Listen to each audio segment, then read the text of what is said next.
आज हम लोग कक्षा 10 गणित विषय के प्रश्नावली 1.1 का अभ्यास करेंगे। जैसा कि आपके पास प्रश्नावली आपके सामने है। पहला प्रश्न है कि निम्नलिखित संख्याओं का एचसीएफ ज्ञात करने के लिए यूक्लिड विभाजन एल्गोरिथ्म का प्रयोग कीजिए। एचसीएफ आप सभी लोग जानते हैं, जिसे महत्तम समापवर्तक कहा जाता है, जो कि आप गुणनखंड विधि और भाग विधि से किए हैं। इसमें इसको भी सेम वैसे ही करना है जो यूक्लिड विभाजन एल्गोरिथ्म होता है। थोड़ा सा तरीका उसमें आपका बदल जाता है। जैसे देखिए 135 और 225 का यूक्लिड विभाजन एल्गोरिथ्म का प्रयोग करके हमें एचसीएफ ज्ञात करना है। तो हम देख रहे हैं कि 225 135 से बड़ा है, तो हम 135 से 225 में भाग देंगे। तो जब हम 135 से 225 में भाग देंगे तो एक बार जाएगा और 90 शेष बचेगा। अब शेष जो है हमारा जीरो आ जाना चाहिए, शेष जीरो आया नहीं, 90। तो अब हम पुनः 135 और 90 का में यूक्लिड विभाजन एल्गोरिथ्म का प्रयोग करेंगे। तो अब 135 में हम 90 से भाग देंगे तो एक बार जाएगा और 45 शेष बचेगा। अब हमारे पास नया भाजक 90 और शेष 45 प्राप्त हो गया। तो अब हम 90 और 45 का यूक्लिड विभाजन एल्गोरिथ्म से निकालेंगे। तो 90 बराबर 2 गुणे 45 धन 0। अब यहाँ हमारा शेषफल आ गया 0। तो इस प्रक्रिया को हम यहीं रोक देंगे क्योंकि हमें शेषफल 0 मिल गया। हम तब तक वो प्रक्रिया करते रहते हैं जब तक कि हमें 0 न प्राप्त हो जाए। तो इस समय जो भाजक हमें मिला वो मिला 45। इसलिए हम कह सकते हैं कि 135 और 225 का एचसीएफ 45 है।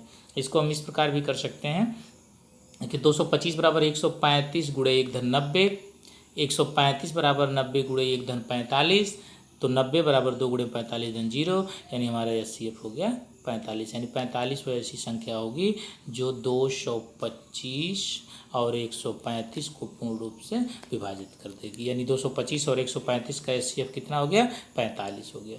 अब इस पहले का हम दूसरा देख लेते हैं। दूसरा कह रहा है कि 196 और 38,220 का एचसीएफ ज्ञात करना है यूक्लिड विभाजन एल्गोरिथ्म का प्रयोग करके।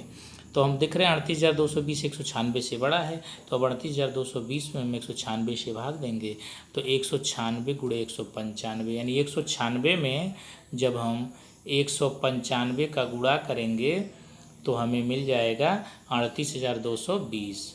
कितना मिल जाएगा? 38,220। इसका गुणा करके भी आप लोग देख सकते हैं, 38,220 मिल जाएगा। तो हम देखें कि 196 से 38,220 कट गया, तो 196 और 38,220 का एचसीएफ हो जाएगा 196। इसी तरह से हम पहले का तीसरा देख लेते हैं। पहले का तीसरा 867 और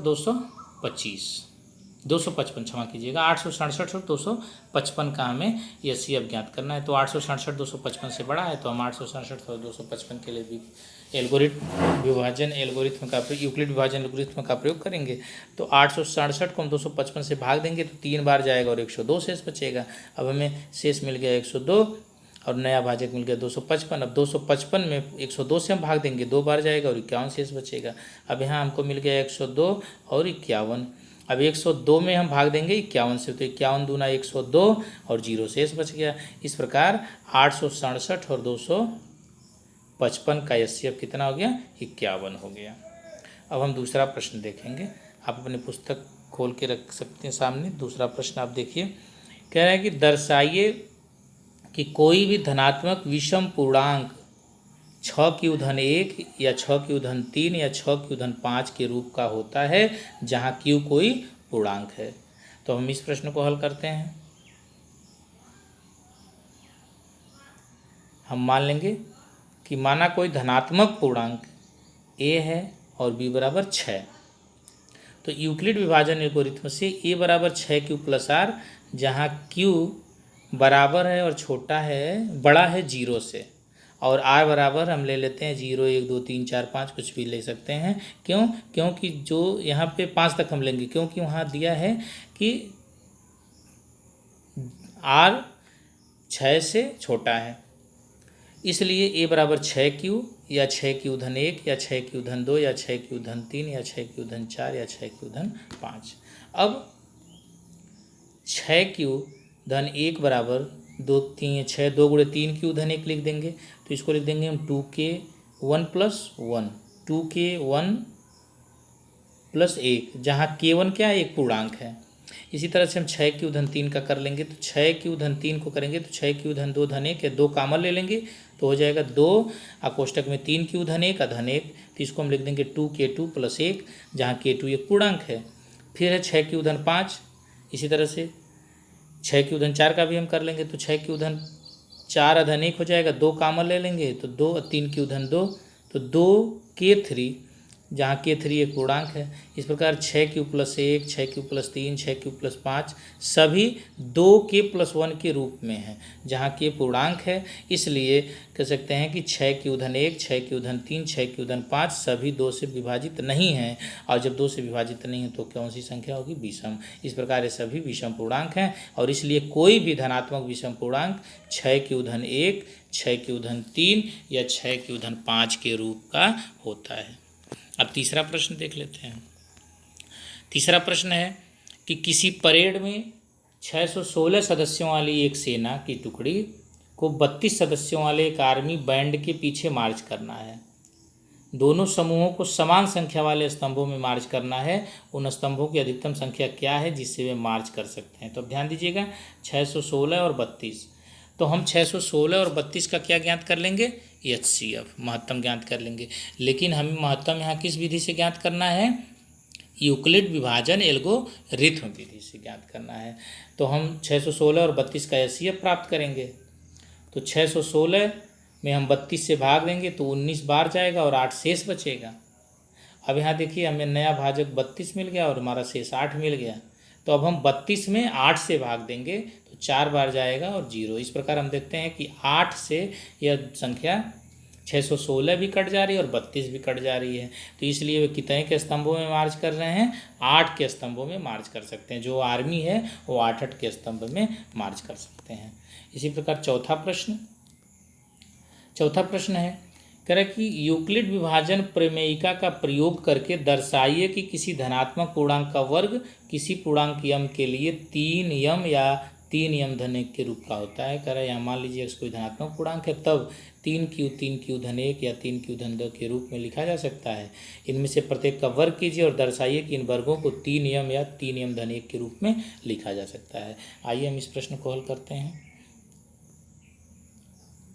अब यहाँ भी हम मान लेंगे कि माना कोई धनात्मक पूर्णांक a है और b बराबर 3, तो यूक्लिड विभाजन एल्गोरिथम से a बराबर 3q धन r, जहाँ q छोटा है और या बराबर है 0 के, तो r बराबर 0 1 2, क्योंकि 0 r से छोटा है या बराबर है और r 3 से छोटा है, 3 से बड़ा r का मान नहीं होना चाहिए। इसलिए a बराबर 3q या 3q धन 1 या 3q धन 2। अब उसका वर्ग करने पर वर्ग करेंगे, a का वर्ग बराबर 3q का वर्ग या 3q धन 1 का वर्ग या 3q धन 2 का वर्ग। तो जब हम 3q का वर्ग करेंगे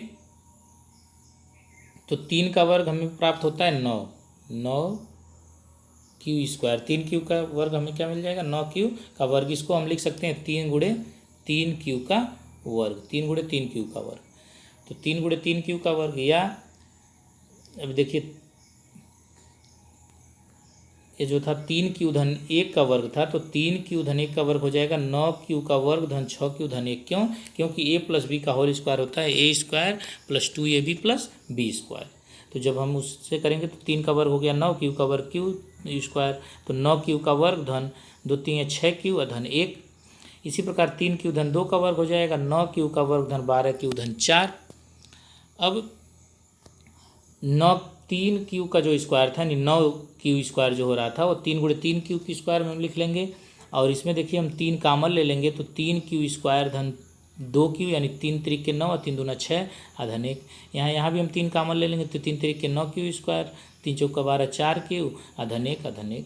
तो इस प्रकार 3k1 या 3k2+1 या 3k3+1, तो जहाँ k1 k2 और k3 क्या है, धनात्मक पूर्णांक हैं। इस प्रकार प्रत्येक के वर्ग को हम 3 यम या 3 यम धन 1 के रूप में लिख सकते हैं। प्रश्न में ही आपसे पूछा था।